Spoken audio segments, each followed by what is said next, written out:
plans to teach all elementary and middle school students Korea-controlled Dokdo Islands is their territory. Connie Kim fills us in on the move that reflects Japan's reluctance to try and repair its relations with Seoul. Japan is pushing forward with its claim to Korea's easternmost Dokdo Island. The Japanese government on Friday approved a revised set of guidelines for elementary and middle school students that say Dokdo is Japanese territory. The guidelines were posted online for public viewing last month and will be added to the curriculum for elementary schools in 2020 and for middle schools in 2021. In response, Seoul has denounced Tokyo for finalizing the guidelines despite its repeated warnings. South Korea warns the Japanese government that if it continues to inject false historical perceptions about Dokdo through the revised educational guidelines following its wrongful claims to Dokdo in its recently approved textbooks, future generations in Japan will learn false history. Seoul's foreign ministry summoned Suzuki Hideo, a minister at the Japanese embassy in Seoul, to convey the government's stance on the issue.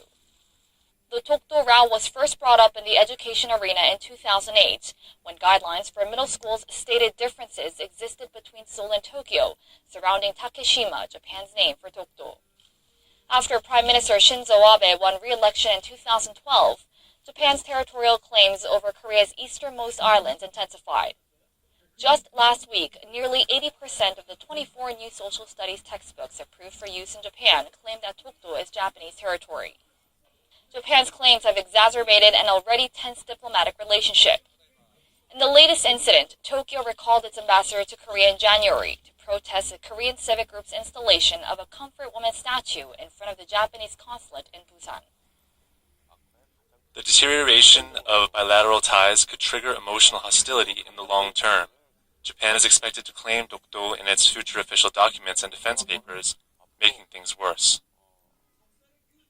At the same time, there are concerns of trilateral cooperation among Seoul, Washington, and Tokyo, which could have serious consequences given the lingering threats coming from North Korea. Connie Kim, Arirang News. North Korea may be prepped and ready for another nuke test. There are signs showing the regime need only await the order from its leader. Kim Hyun-bin shares with us 38 North's findings. In an analysis of the most recent commercial satellite imagery, North Korea monitoring website 38 North said on Thursday that there was hardly any activity at the North's Punggye nuclear test site compared to images from the previous day. In the earlier pictures, around 100 people could be seen, along with equipment pumping water out of the test portals. But in the latest images, there were no vehicles or equipment. It says that points to the possibility of an imminent test. However, 38 North also said Pyongyang understands the world is watching, and the regime could attempt to manipulate reporting about its nuclear developments. That assessment was shared by an expert in Seoul. North Korea organized the portals just prior to conducting its previous nuclear tests, except for the fifth one. That doesn't mean they will go through with the test, but it could mean that they are fully ready to conduct one. Many experts say that there is a high possibility the regime could conduct a sixth nuclear test next month, which has many anniversaries on the calendar, including the birthday of late founder Kim Il-sung on April 15th. South Korea's Joint Chiefs of Staff says that North Korea could conduct a nuclear test at any given moment, adding that it is keeping close tabs on the regime for any signs of unusual activities. Kim Hyun-bin, Arirang News. Police in Malaysia allowed 3 North Koreans suspected of involvement in Kim Jong-nam's murder to leave the country. According to Khalid Abu Bakr, the police inspector general on Friday, the suspects were cleared to go home after providing their statements. It's believed they left for Pyongyang on Thursday via Beijing on the same plane that carried the body of North Korean leader's half-brother. While the police chief claims he obtained sufficient information from them, he emphasized the investigation will go on. Malaysian authorities still want to find 4 other North Koreans known to have left KL the day Kim was killed. It's also reported that the 9 Malaysians who were stranded in Pyongyang have been allowed to return to their home country. The leaders of the 2 biggest economic powers will meet face-to-face for the first time next week. U.S. President Donald Trump will host his Chinese counterpart Xi Jinping for a 2-day summit. Kwon Jang-ho dissects what to expect from that event and how it could affect South Korea. With geopolitical, economic and security issues in the balance, anticipation is especially high for the meeting between Donald Trump and Xi Jinping next week. Topics likely on the table range from trade to the South China Sea security dispute and North Korea. The US has called for a new approach to Pyongyang's nuclear threat, but Washington and Beijing fundamentally disagree, the former suggesting stronger action and sanctions, and the latter urging dialogue. But still, there's some hope for a compromise. China also agrees that there should be some measures of sanctions by UN Security Council, but at the same time, China thinks there should be attempts to open a dialogue. But if some fruitful result comes out of the sanctions by way of Chinese extra efforts, maybe Trump would be possibly agree upon a dialogue. That outcome could depend on other discussions.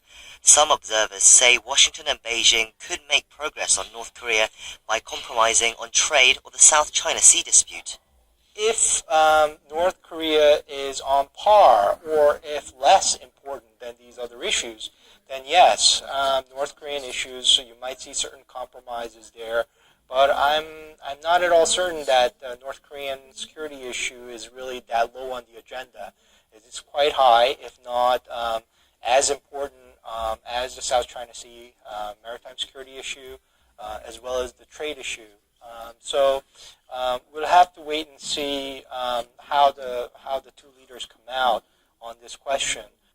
For South Korea, which relies heavily on trade with China, but has a long-standing security partnership with the US, it'll be hoping to avoid being put in a difficult situation. Well, increasing tensions between China and the United States would mean that South Korea may have to be in a position to choose between these two great powers and the regional rivalry that they're having. And from South Korea's point of view, it's much better to not have to be coming out and making that choice. Trump government is now coming back to Asia and trying to bash China hard, which is not a good situation for South Korea. I mean, the two countries can cooperate very deeply, also can clash on issues very hardly, which it does not give any leeway in diplomatic issues for South Korea. All eyes will turn to Florida next week to see whether Trump and Xi play hardball or play nice. Kwon Jang-ho, Arirang News.